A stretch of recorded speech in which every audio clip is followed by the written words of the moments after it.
Hi, Hi, Lars. Tania. Hi, Tania. Nice to be together here in this new format. Yeah, very nice. Do you want to tell me about where you are? Yes, sure.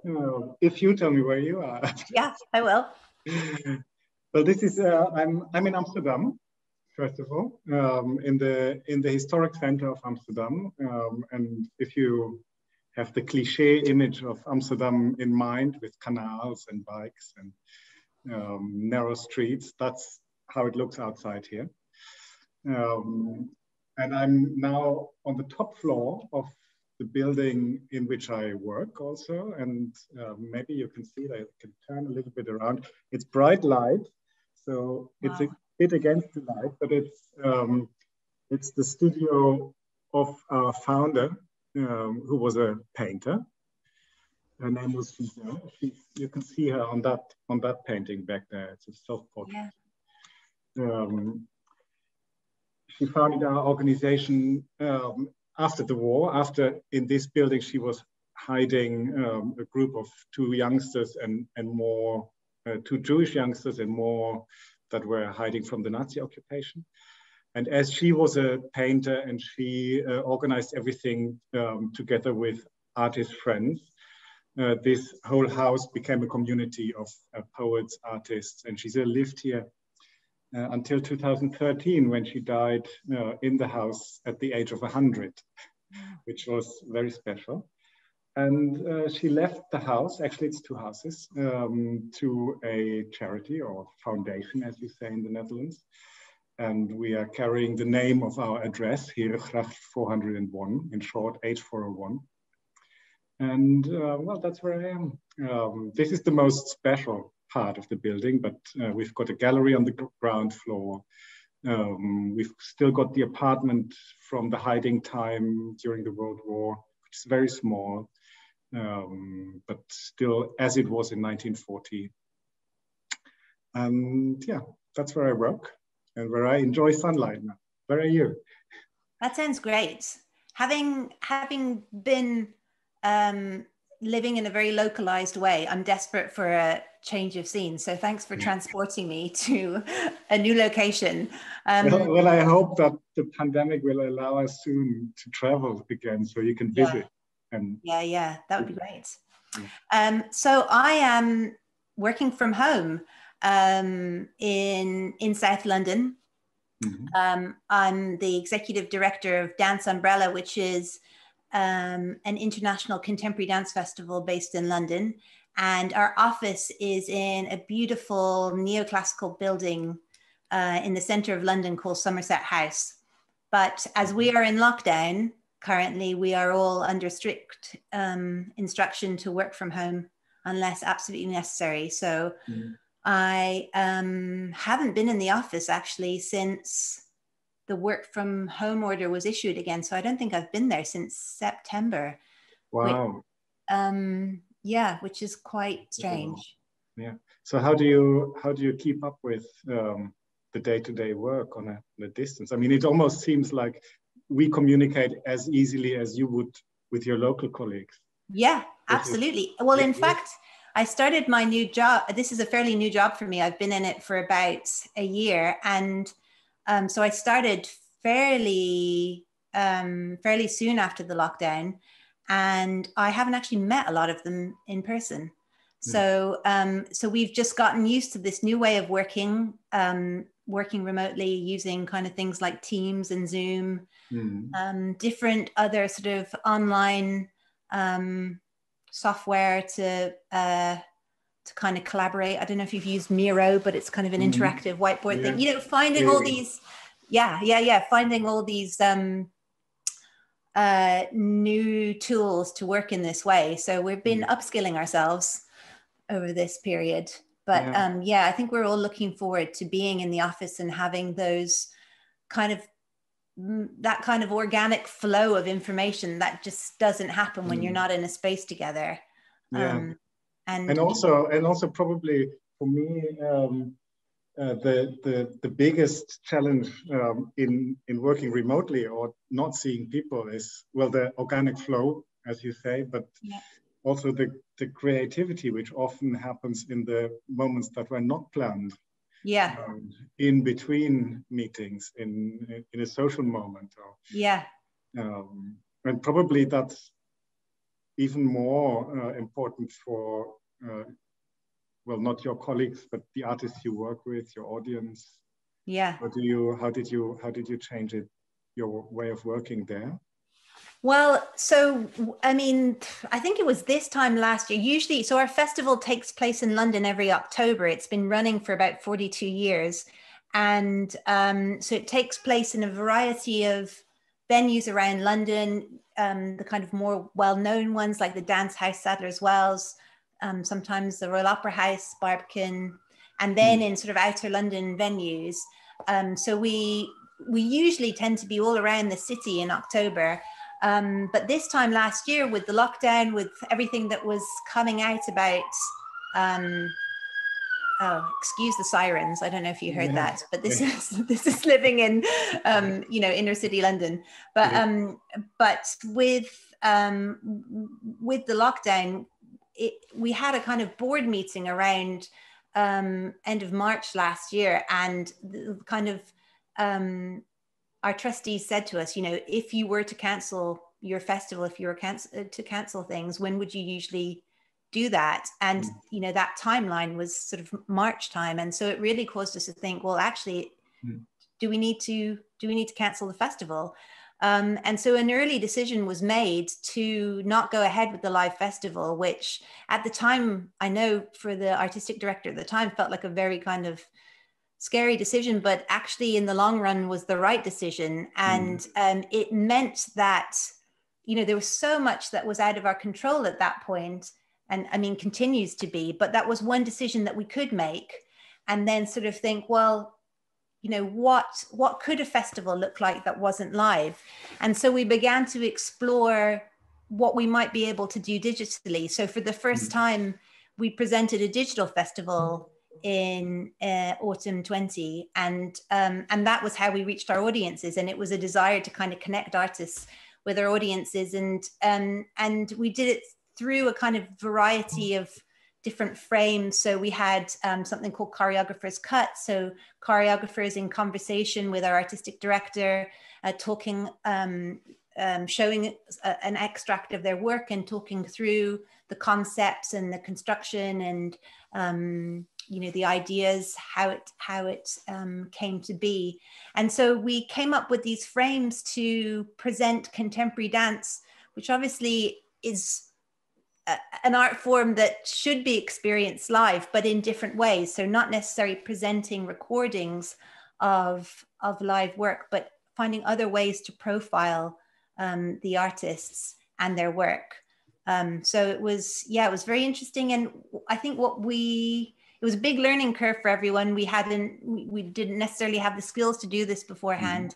But what was quite amazing was that we reached an international audience in a way that we previously haven't, because, you know, it's a London audience. Yeah. So big learning curve for us this year. And yeah, it's been very interesting, and it's shaping how, you know, we think about ourselves going forward. But tell me about how this year is manifested for you. Yeah, it was similarly weird, although I mean our activities are totally different from a festival. Normally we would work with a year theme. In the last 10 years we have chosen a theme to work around for each year. We worked about freedom, about friendship, cultural memory, fanaticism. It's all, we usually choose the theme with our collaborators and stakeholders together, with an advisory board, with artists we work with.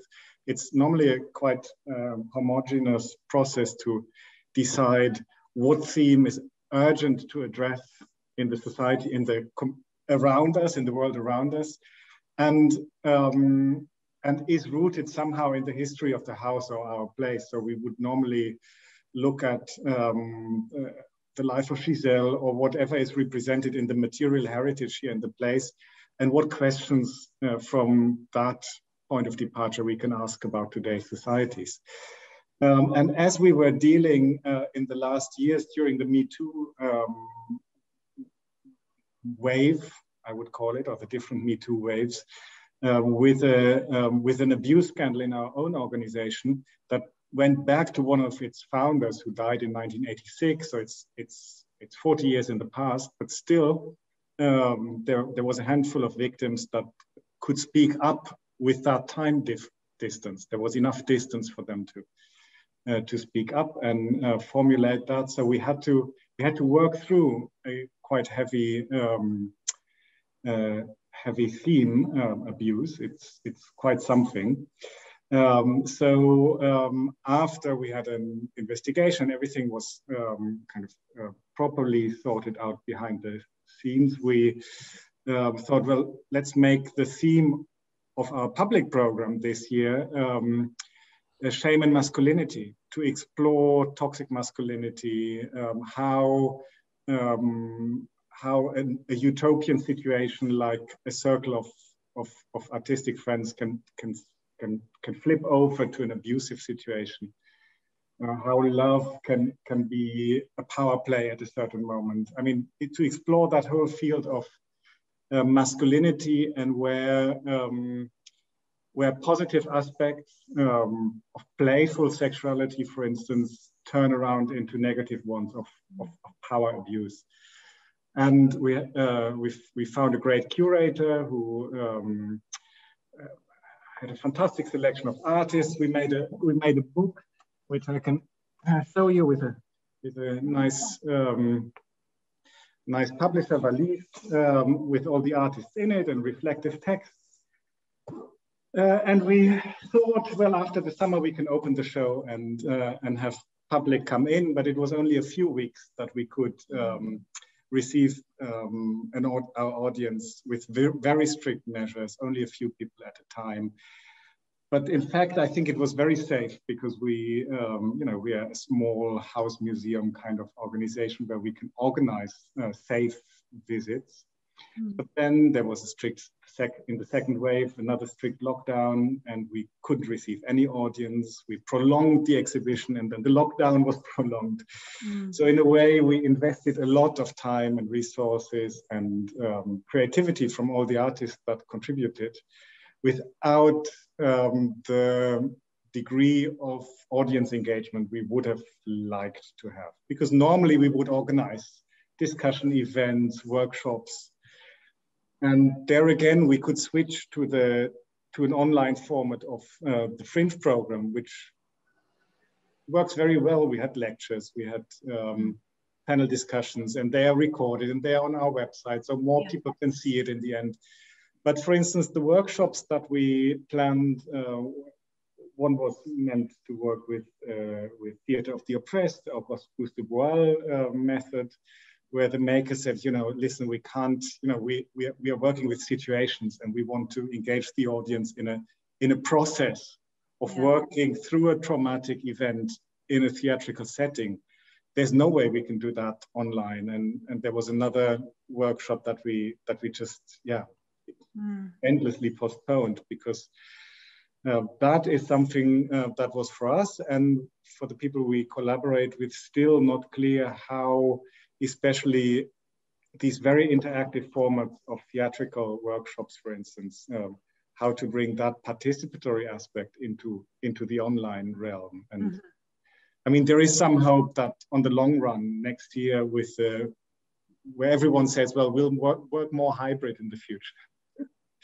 That maybe we can learn from other organizations how to approach that, but the participatory form is still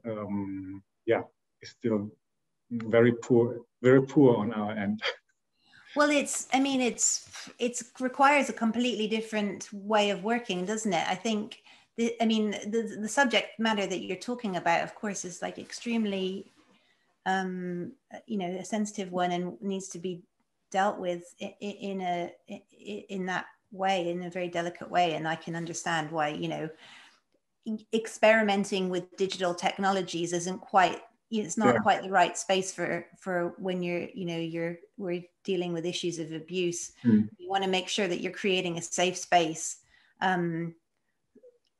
So I can see why, that's maybe not the ideal space to do that, but for our experience, it's been quite interesting seeing how, how participation can work. So a couple of things that we've done is, a mixture of kind of live events where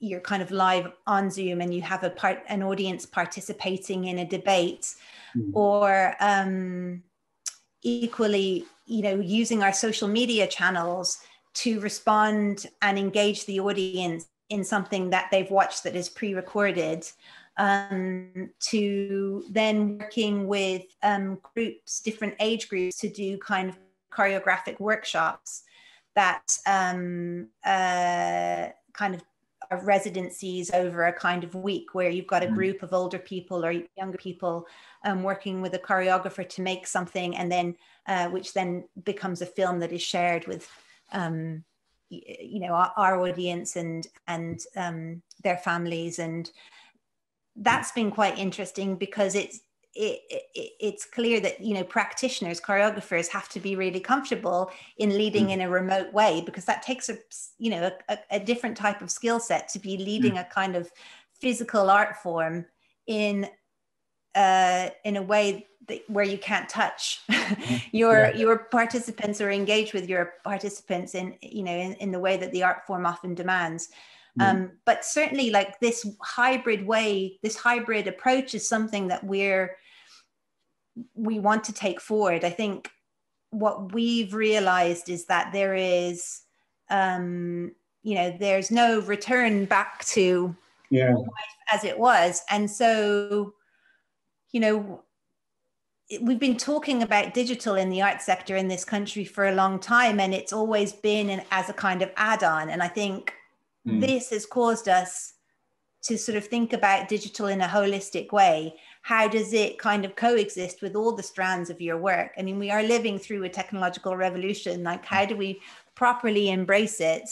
And I think it presents a lot of kind of interesting opportunities that help us tackle other challenges. So, for example, we've been thinking about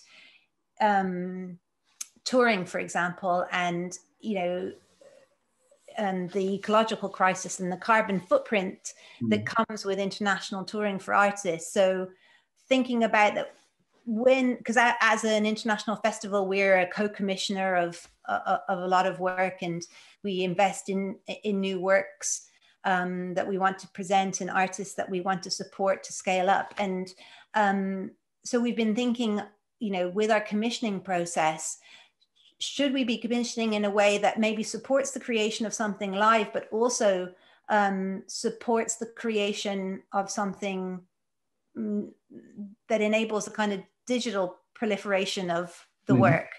And so that, you can tour something live, you can present something live as an artist, but you also have the opportunity to have a broader reach through this digital product, whether it's a kind of a really good recording of the work, or maybe another manifestation of the work. So it's kind of caused us to have these conversations, which I think is, interesting, and, is exciting about thinking about how future festivals might start to look.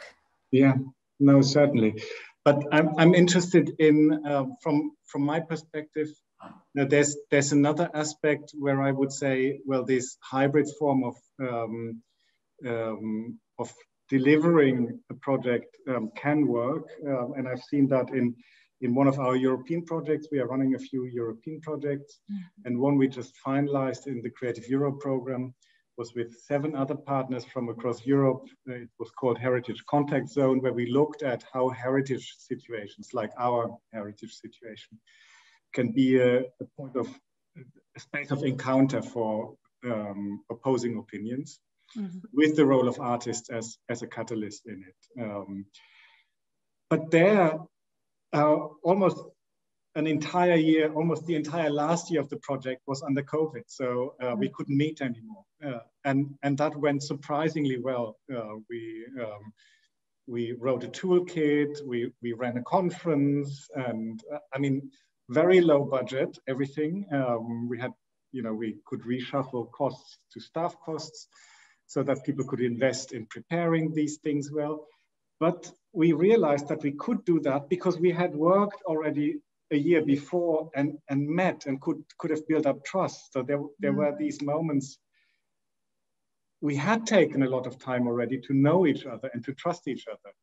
And I think for my part, and I know from my colleagues, and I hear that from many others, we need to learn how to kind of speed up that trust building that normally happens when you meet, you go to the pub in the evening, you get drunk together, or you hang out at the coffee bar, and the next morning about totally irrelevant personal things, but it makes you gives you the feeling you know the other, and therefore you're enabled to enter a creative process, and you feel that safe space. And that is something where I feel I need training or good practice, or to see how that works. Or maybe this is also the hybrid part for the future, that we will always need real encounter in order to really be productive in the digital realm in the end. Yeah. How do you see that hybrid? Well, I'm also thinking, Lars, maybe it's a generational thing. Maybe. I mean, I think we're a similar age. We're not millennials. So maybe for like the Gen Z and the millennials, they don't need that in the same way. You're right. You think they don't want to get drunk with strangers in the bar? They're fine with getting drunk online, maybe. I don't know. Maybe. But I think you're right. That space of togetherness we're all yearning for at the moment. But I think it would be interesting to talk to someone who, is of a kind of younger generation, and it has developed networks and friendships online in ways that maybe we haven't growing up and in our career, that it has been about those kind of in-person connections more. It's hard to answer that question, isn't it? But hopefully with the vaccine rollout, let's hope that we can have the best of both worlds. Can I ask you another question, maybe a little bit off the digital track? What are your plans with the Brexit? What does that mean for you? Because I'm still in a kind of post-shock situation or so, and I keep realizing when I, for instance, think of a new European project, oh shit, I can't get mind my language. Shit, I can't get the UK partner financed. So how do we keep the colleagues on board? How are you dealing with that? Yeah, well, I suppose there's a couple of things, from a practical point of view, touring in European companies, we're understanding, what that means, and where the added costs might be. I think it's much more complicated for UK companies who are trying to tour around Europe. And I went to a seminar earlier this week, and it just sounds so complicated. And I'm so pleased that I don't have to be the person who's trying to orchestrate that for a company. I think it's extremely challenging, costly, time consuming, and really dispiriting. And, because of the way that the arts are subsidized in this country, or not as well subsidized in this country as a lot of Europe is. I know that a lot of dance companies, for example, are very reliant on the tours they do in Europe to kind of underwrite even their performances in the UK. So it's it's really, really challenging circumstances. I think for us as an international festival, there's a new significance to our internationalism and to upholding kind of transnational values. And I think we really see that, and see its kind of significance as kind of even more important post Brexit. And what's quite good for us is that right before we Brexited, we had a Creative Europe bid. We're part of a partnership with 12 European international dance festivals. And that bid was successful. So we're working in partnership for the next 4 years with these festivals to do a number of things, commission artists, to move up a scale, do outdoor work, professional development. But really importantly, as a collective, we're able to make significant investments in artists and then offer a significant European tour. And that feels so important that we're able to work in that collective way. And I think in this sort of post-Brexit and post-COVID, hopefully, as we come to hopefully the end of COVID, those types of partnerships are so valuable and are really key to our future. You're obviously having political, big political things happen in the Netherlands with the recent elections, and how is that manifesting for you?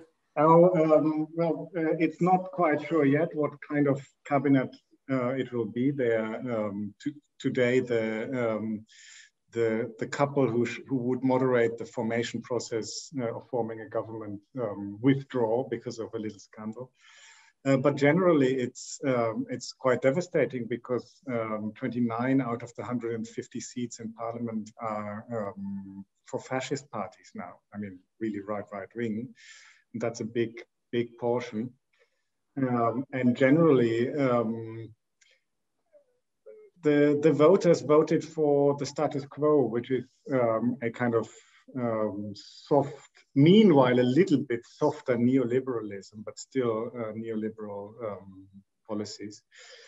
And even with a strong anti-European sentiment still present, even in the center parties that are trying to form a government now. So I'm not very optimistic in that respect that a lot of positive change will happen soon. But I mean, at least we don't have a Nexit discussion anymore, which we had for a short time. Right. But the sort of fragmentation and polarization of society is something that seems to still go on, although we had hoped it would come to an end. But I'm not very positive still. And with regards to Europe, I mean, it depends on what kind of parties get into the coalition, governing coalition in the end. But for instance, the support funds that Europe, the relief funds for COVID that Europe offers to its member states, if they make an appropriate matching of those funds, they haven't been asked for by the Netherlands because of the elections and all the negotiations that follow now. Others have done it. I mean, France has done an incredible investment with all of the release funds, 2% of all the release funds going to culture. So we are lobbying now at the moment for also at least 2% of the European release funds being matched with Dutch funds going into culture. And let's see how that goes. But I have the feeling that there are so many crises. Do you say that, crises? What's the crises? Crises at the moment in parallel. I mean, the political shift to the right and fragmentation, COVID, then the global reshuffling of powers at the moment, the ecological crisis, and then the whole identity discussion, which is somehow also fragmenting even us on the progressive spectrum of the, so I think we are dealing with the greatest reshuffling of values and structures in which we work.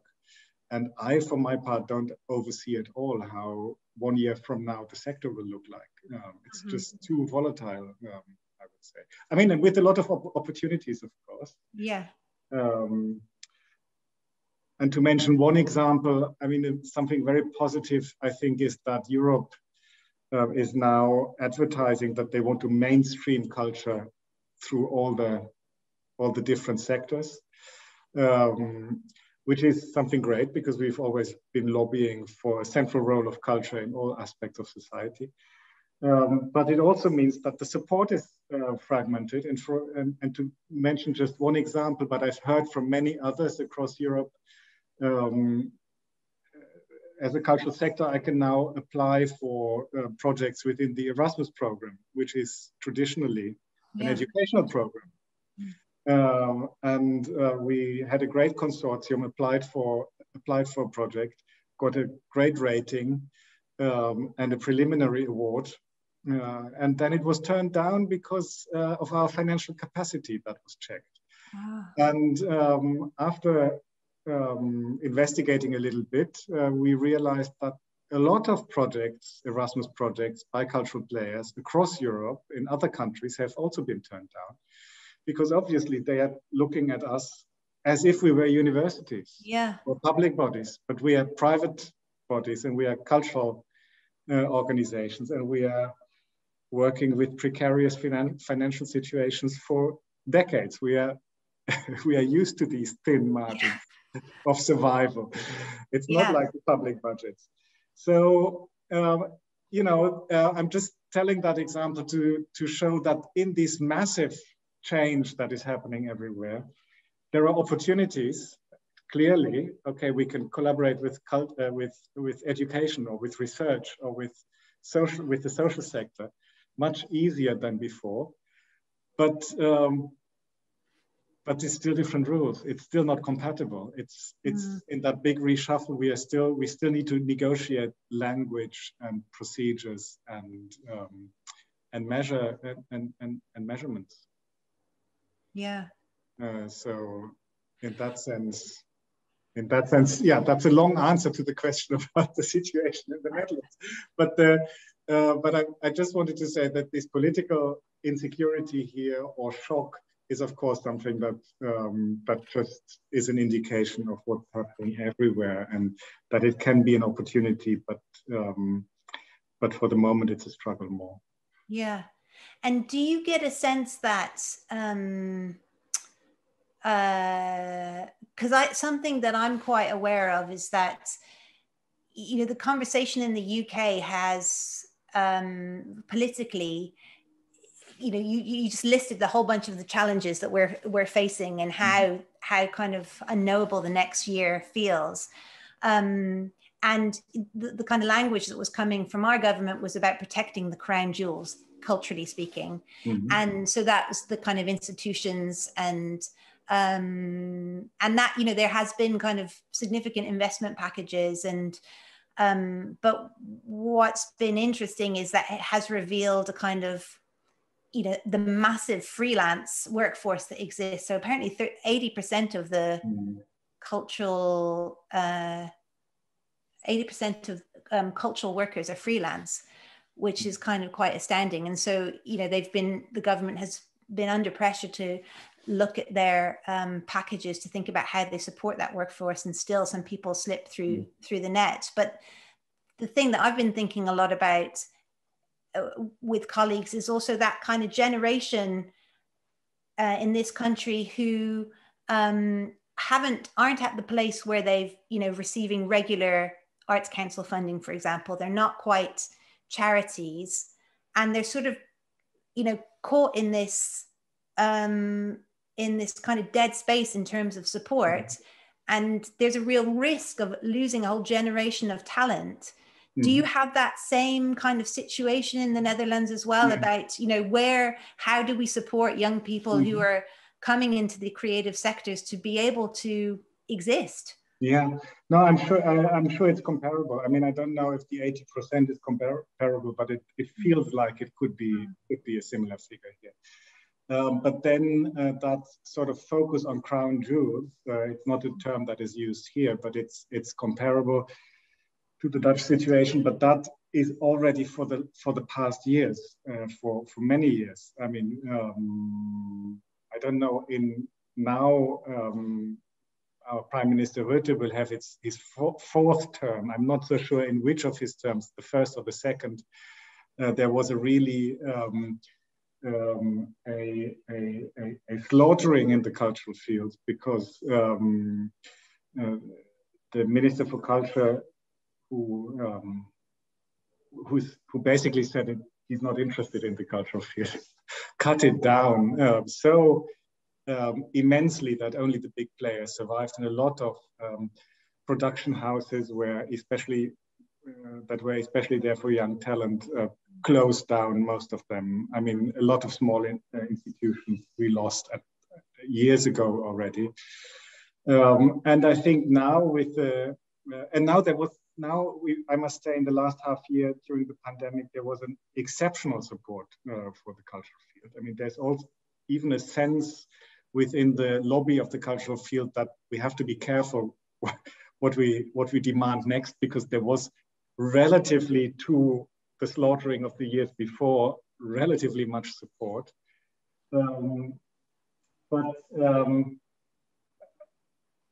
But still the support is argued in terms of what do we need to preserve in terms of core heritage, and how do we support an economy, a big part of our gross national product, and I think what is left out of the equation, and there's a little lobby at the moment. We are formulating a letter at the moment to the ministries, in which we, for instance, say the pandemic has done an enormous emotional damage to the society, and how do we want to react to that? And it's obvious that the remedy can be sought after in the cultural field, but those will not be the crown jewels. It will be the small organizations, the community centers, those that really work in the neighborhoods where the emotional damage has happened during the pandemic, where loneliness and all these kind of aspects have damaged people. And there, I think, we must now, in the formation and of the new government and for the next months, really put our emphasis on to say, you know, that what you described, the freelancers, the micro organizations, the small organizations that are not crown jewels, we need to not only support them to survive, but they need to be really operational, because there's work to be done. There's a big damage in society, which we call emotional damage at the moment. But it's open. It's open how it will which form it will get in the Netherlands. So, Lars, maybe to kind of to bring things together, how are you moving forward? How are you kind of approaching the future? Good question. Why don't you answer the question? Okay. Well, I mean, I suppose like it's a kind of mixture of feelings. I think, you know, it's kind of recognizing that this has been a like huge period of loss and you know, and tragedy. And I suppose that kind of processing will take a while, really. I mean, it was quite strange to think this has been a year that we've been living through this, and what that means, and what the impact has been, and sort of, you know, like you said, kind of recognizing that there's so much that is kind of still unknowable and unpredictable about the future, and finding a way to kind of navigate that. And I think part of that part of the way that we're approaching that in our organization is sort of using a language around test and experimentation. So rather than having a kind of a clear plan, it's more about sort of saying, well, actually, we're going to conduct a number of experiments and we're going to test some hypotheses, and then we're going to see what the result is of those experiments, and then that will inform our process going forward. And that's been quite freeing in a way, because we're kind of succumbing to that, you know, that process. And so there's room for risk, which is so important, and room for failure, which, as we know, is like critical to the creative process. So I think, you know, that's part of how we're moving forward. And I think, you know, also, like you were saying, you know, there's a lot of opportunities. There are opportunities, and you've got to be excited about those. And you know, so for example, like I was saying, we're existing in a technological revolution. There's still so much there to be explored there. I mean, you know, it's been interesting to see how other parts of the creative sector have been using non-fungible tokens and, you know, blockchain technology, and thinking about what that could possibly mean for us and the artists that we work with. I'm not quite sure what the answer is to that, but it's just, you know, there are these incredible things happening that means that things are just going to shift in the way that they, you know, this, they've continued to at a kind of extremely rapid rate over the last kind of 20 years, I guess. And so I think, you know, there are those opportunities to be curious and excited about. And I think also, you know, as I was talking about, taking great strength in the partnerships that we have with other festivals around Europe, with other festivals in the UK, and that camaraderie and support, that advocacy that we can do together, and that kind of sharing that gives us kind of peer support, but also helps us kind of evolve and improve our models and our ways to work with artists and support the sector to continue to thrive in spite of the challenges that we face.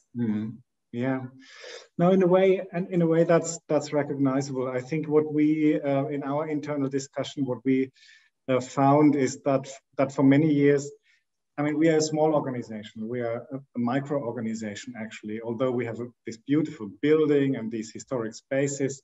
But for instance, our gallery downstairs, which is our public space for events, you know, it can sit 60 people. I mean, if there's a standing reception, we can maybe have 200. But we've always looked at partnerships that would extend our audience, or at adaptations of the building to receive more people, you know, to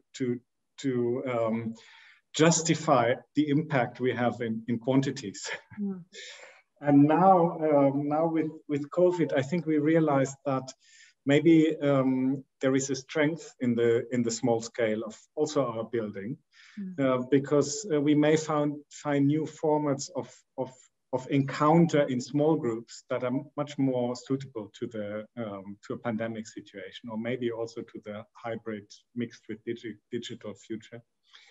So I think we're going to explore that. We are talking about having more residencies in the future, and be more research based, and in a way not inward looking, but making more space for artistic experiment and you know, research processes that require time and space and headspace for an artist, and to offer to be more focused on that locally. And then, as you say, developed international cooperations much stronger, because there is an aspect that makes it easier now, which is digital. And I think that, our times require it more and more to just exchange as much as possible, and find, you named it camaraderie, but to build that kind of trust, which makes real exchange and learning and innovation possible. And I think, we need to keep on crossing borders Whereas at the same time, locally, I think we can downscale a little bit and be more modest and more resourceful and still broaden our outlook to the outside world. I think that as abstract as that may sound, but I think this is what we'll explore in the next 1 or 2 years. Yeah. Great. Okay. This was a good conversation. Thank you. Yeah, thank you too. Good to meet you through that. Yeah. Likewise.